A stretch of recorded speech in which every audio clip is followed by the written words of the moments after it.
अहिल्यानगर जिल्ह्यातील नगर मनमाड राज्य महामार्गावर राहुरीकडून नगरकडे जात असलेल्या गॅस वाहतूक करणाऱ्या वाहनाच्या टाकीमधून अचानक गॅस गळती सुरू झाली आणि यावेळी राहुरी पोलीस पथक तसेच कृषी विद्यापीठाचे सुरक्षा रक्षक कर्मचारी यांनी तात्काळ घटनास्थळी धाव घेतल्याने मोठा अनर्थ टळला।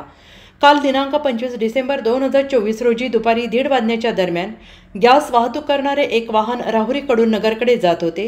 सदर वाहन राहुरी तालुक्यातील राहुरी खुर्द परिसरात असणाऱ्या धर्माडी टेकडी परिसरात नगर मनमाड राज्य महामार्गाने जात असताना या वाहनातील गॅसच्या टाकीमधून अचानक गॅस गळती सुरू झाली।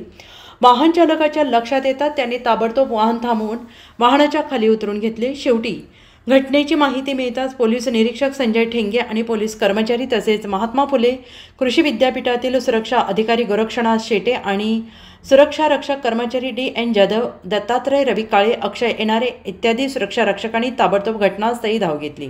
यावेळी वाहनातील सर्व टाक्या रिकाम्या करण्यात आल्या, मात्र रस्त्यावर गॅस गळती होत असल्याने वाहतूक काही काळ ठप्प झाली होती। सुदैवाने कोणतीही जीवितहानी झाली नाही, अन्यथा राजस्थानसारखी मोठी घटना राहुरी तालुक्यात घडली असती। सार्वमंथन न्यूज महाराष्ट्र, राहुरी, अहिल्यानगर।